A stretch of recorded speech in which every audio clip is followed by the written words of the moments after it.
Yes, please. Hello, Pavla. Just stop moving before you start to talk. Do you like stuff? Are you picky? Naming your top 3 can be tricky. Join Pavla and JP as they list their top 3. Hi JP, how are you? Very well, thank you, Pavla. And yourself? Well, a little bit nervous, but more excited to do our first episode of the podcast. Same, yeah. I'm happy to see you and I'm happy to be here and let's crack on. Yeah, well, welcome everyone who's listening to us. Thank you for joining us today. As the first topic of our podcast, we chose something that is very close to both of us because we are both parents. So the topic will be Top 3 things parenting taught us. Okay, so what is the first thing that you learned from being a parent and is usable for your work life? Well, I actually think one of the most profound things for me is changing nappies. Changing nappies. Changing nappies. Okay. Like, it doesn't matter how many you've changed, you don't know what to expect until you take it off.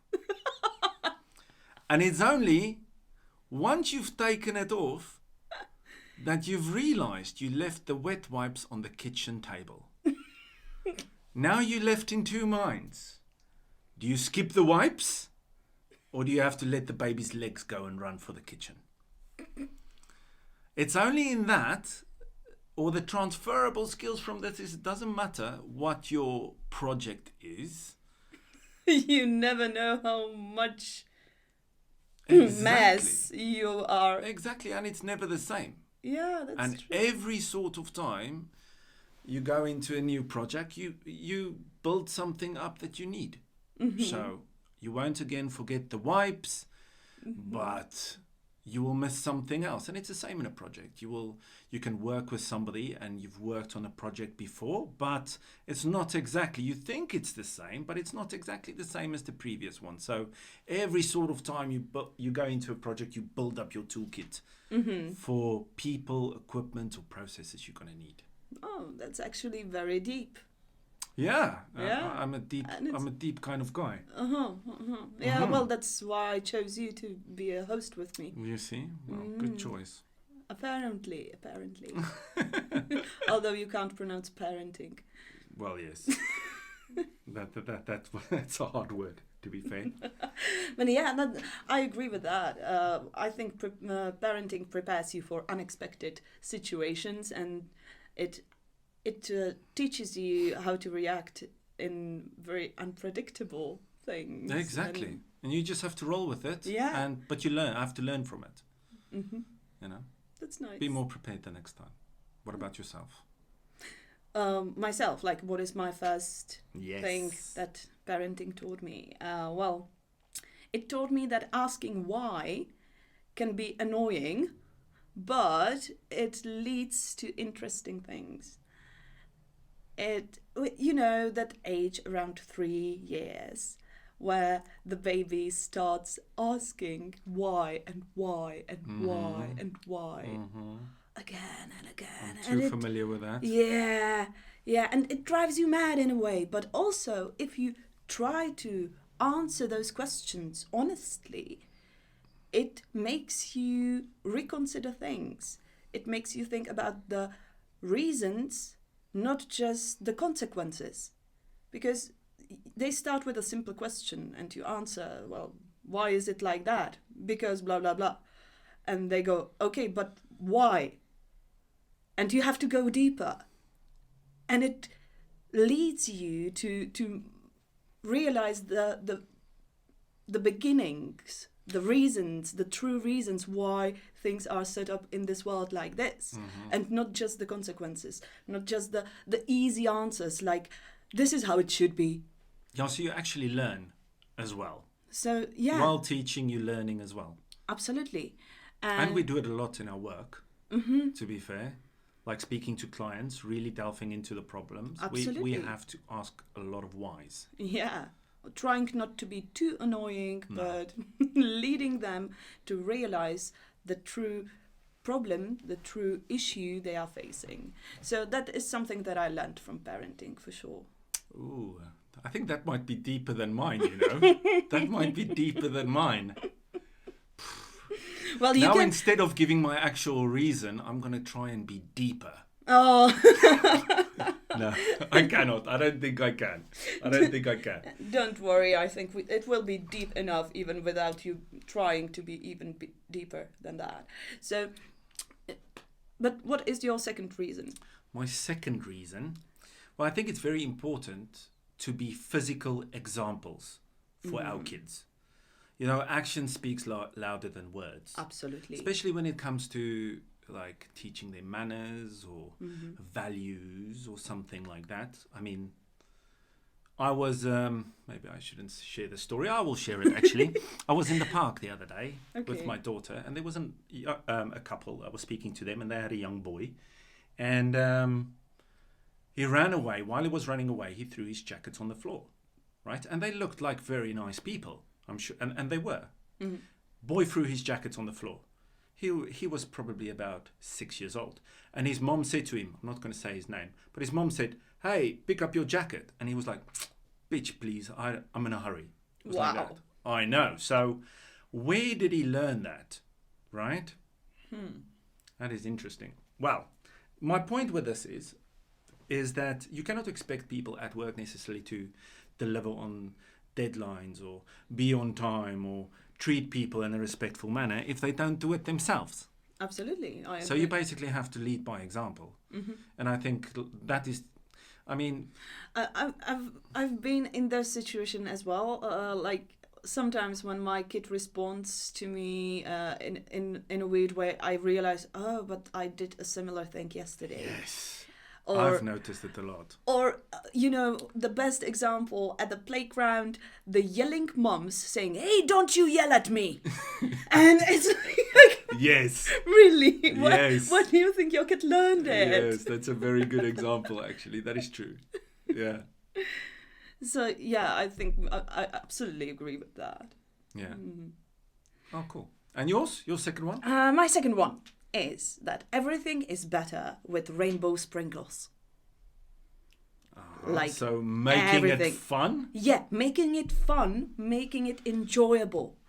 When you find the bits in your work you like, and you find the bits that your team likes, and you emphasize them, you get them excited about those bits of work, then they can go through the more boring ones with in much better mood, Yeah, I understand. In a better... They're more motivated to do absolutely. the rubbish because there's a lot of enjoyment that goes with it. Yeah, so it's the same as kids and rainbow sprinkles. When you have, I don't know, a banana with chocolate topping, it's brilliant. But rainbow sprinkles is exactly what makes it delicious and a super nice treat for them.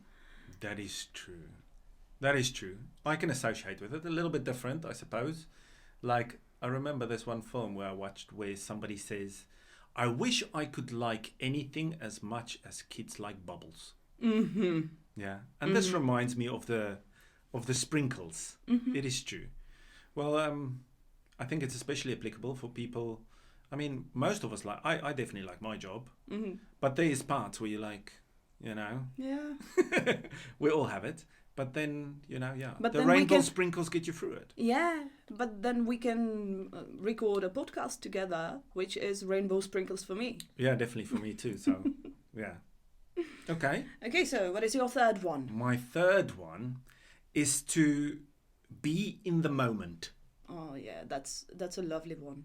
Well, I don't think I've always done it. I definitely haven't always done it. And nobody does it all the time. I have to force myself to do it. Uh-huh. Because nowadays, like, a lot of your work is done from your phone or something like that. So I could be doing anything with my daughter. And while I'm doing it, I'll quickly check a message or I'll quickly check an email. Yeah, you quickly respond to a message on LinkedIn or something. Yeah, and obviously, besides the fact that your child picks it up, you don't you don't really have that quality time with your child, and you achieve less, even though you are there, you are not really there, and the value that your kid gets out of it is the same. And I think where it translates over to work is especially if everybody is working as a team on a project, and everybody can just focus on that one thing for that one moment. Don't think about anything else. Don't think about what's happening at home. Don't think about other things that you have going on, and just focus in on what needs to be achieved at that during that meeting or project or whatever way. That is what I have. That's interesting, and it would be interesting to dig deeper and find the processes and things that can get us in the moment. But I think that will be a topic for some other podcast, either for us or for someone else. But yeah, really, the mechanism of getting yourself in the moment is something very interesting, and I think we all have our ways how to achieve that. Yeah, I think that is true, and everybody have a different way of achieving it. I was actually, while preparing for this, for example, I thought about what did we do before to get more in the mood to do this. So it is something, if you've had success in the past, you can also refer back and see what did you do exactly for everybody to be focused in. It took me 2 coffees to get in the mood to do that. That also helps. I actually think I've had too much. That's why, parenting. Is it parenting? It's parenting, not parenting. So I can say it now. Yeah, but, that's brilliant. Yeah. Good for you. Yes. So, what's your number 3? Okay, my number 3 is very deep. Ooh. Oh, yeah. That learning is about not giving up. Because when you watch a small baby trying to walk for the first time, you see how they struggle. You see how many times they just fall. But they always are determined enough to try again.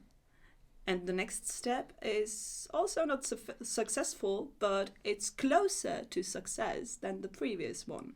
And they fall again, but they stand up again, and they try it again and again and again until they manage to actually walk.